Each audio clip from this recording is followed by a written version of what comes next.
Alright, now I want to tell you about the value of taking a Saturday off and going on yard sales.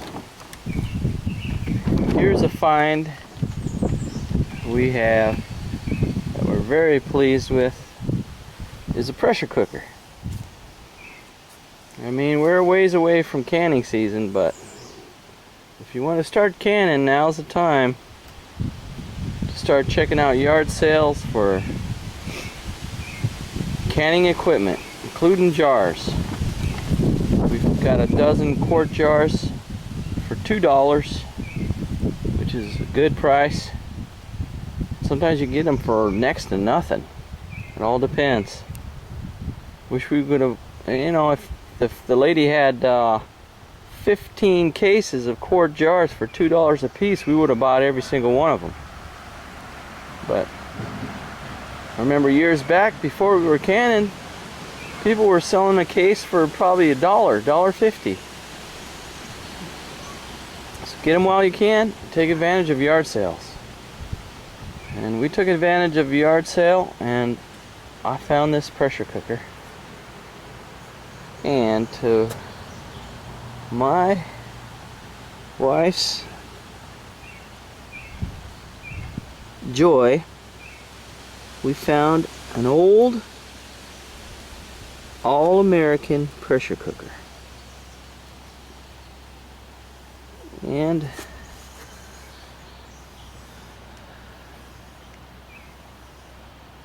the valve works good. I tested this out, but this regulator is questionable. And the reason it's all blackened is because she wouldn't let me test it in the house. In a way, I can't blame her. For fear of some disaster happening. This is our little camp, by the way. Just real close to the house. We got an old little wood stove with a stove pipe that blew off because of the wind, and over here we have our little barbecues and cooking things. And I cooked it right there on the campfire. So if people ever wonder, hey, I wonder if things got real bad and we didn't have gas and we didn't have electricity, if you could still do canning out here just with the wood. And you most certainly can. We've tested it out several times, and it's pretty easy to do. You just leave yourself enough room on the fire where you could slide it around. If you think it's getting too hot, you just pull it off a little bit.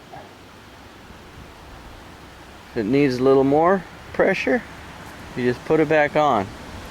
So we got a super good deal on this, and I'll tell you, we got it for 25 bucks. Mind you, this is an old all-American. The rim is good. It seals really well.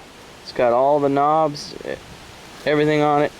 The only thing is the relief valve. Here, this old one. I mean, it works, but it's set at 15 pounds. It blows off at 15 pounds, I should say.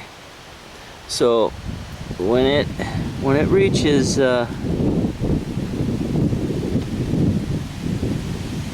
I was afraid to let it go to 20 pounds, because as you can see, that's your critical zone right there. After 20 pounds, caution. So I got it up to 18 pounds, and I started getting a little nervous since I was out here all by myself. So then what I did was just tap that down like this, which releases a little, it's spring loaded in here, and then it releases a tiny little ball bearing, and Then the steam blows off and it brought it down to 15 pounds. Then it starts going up again. Of course, that's what you want it to do. So what I figure, but I didn't want to test it, is that it blows off at 20 pounds and goes back down to 15. So it stays within 15 to 20 pounds pressure. And that depends, most all this stuff depends on elevation, as far as I know. That's what my wife tells me. And for all general purpose canning, you want it about 10 pounds. At least that's the way we do it, 10 pounds pressure. So we are going to do an experiment.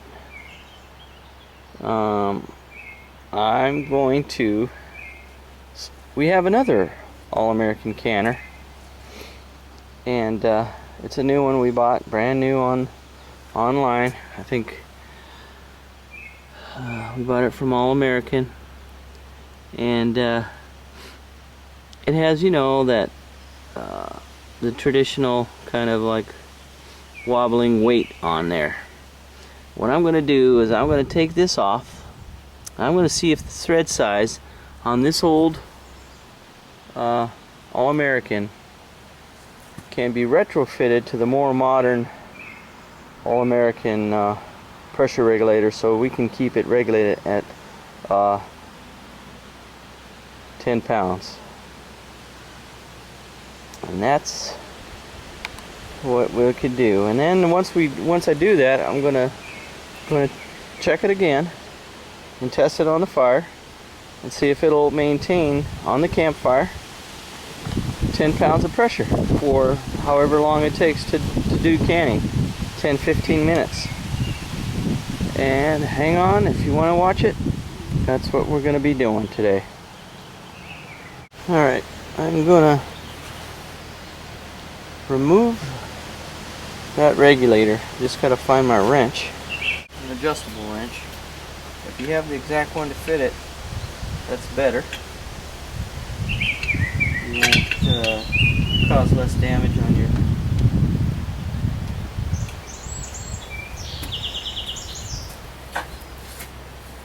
Let's see, this is going to be pretty tight. I think what I'll do,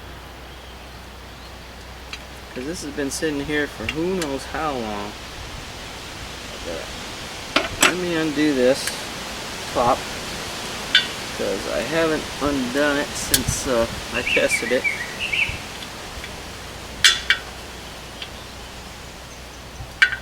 Still needs a good cleaning. The thread's got a little, you know, canning goop on it. I think it's more like jam, you know, like spilled on there. Sugar. It was a little sticky. It's definitely sticky.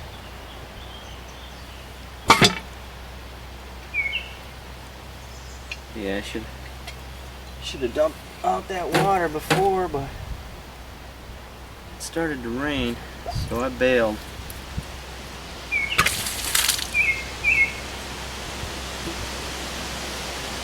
Dump this out. This here, it says on the bottom, it's a number 7 Wisconsin aluminum number 7 All-American, 15.5 quarts.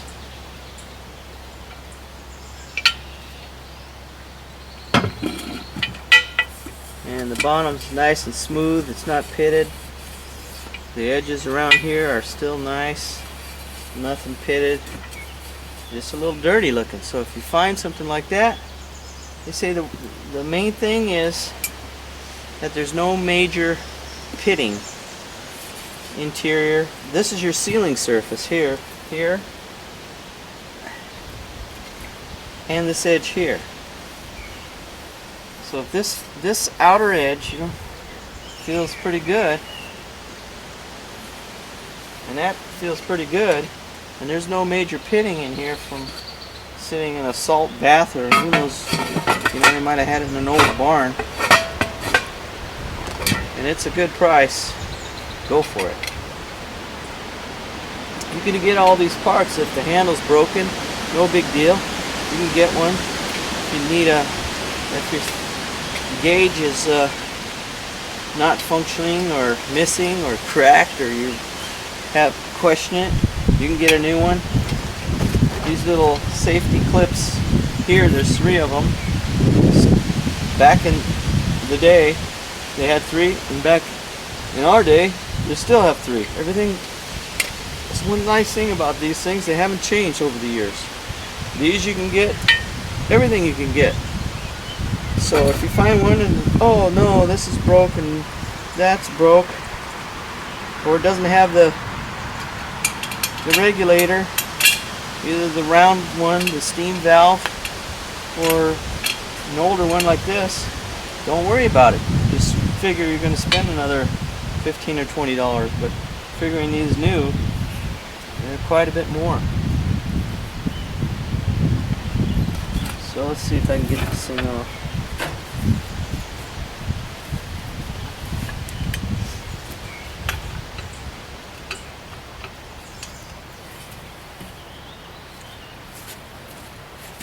Gotta go counterclockwise. There we go. Broke it loose. Am I going counterclockwise? Yes. Here we go. I noticed on this thing, I think it was a communal canning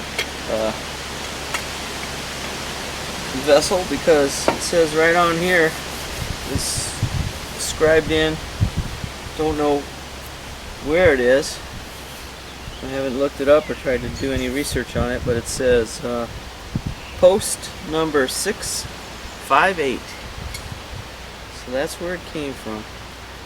And this was from an estate sale, but then the guy bought all the stuff from the estate sale, and what he didn't sell already, he just had a yard sale at home,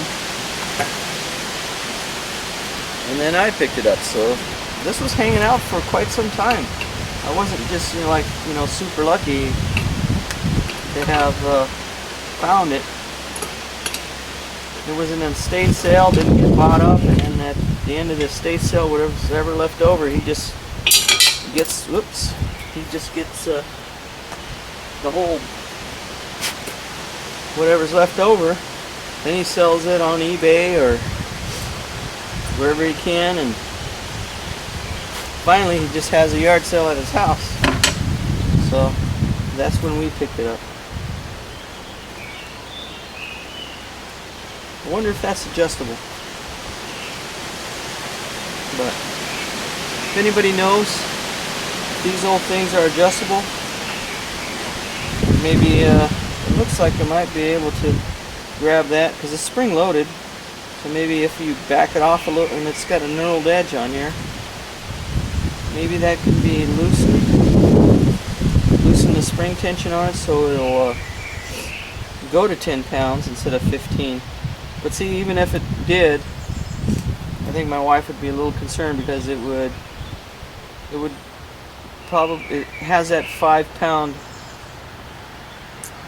variance, so it's going to be 10 pounds is where she likes it. And like in the modern one, she says it goes up 3 or 4 pounds. This thing, it won't blow off until it probably hits 15, and then it'll go back down to 10, and it'll build up again until it goes to 15, and it'll blow off again.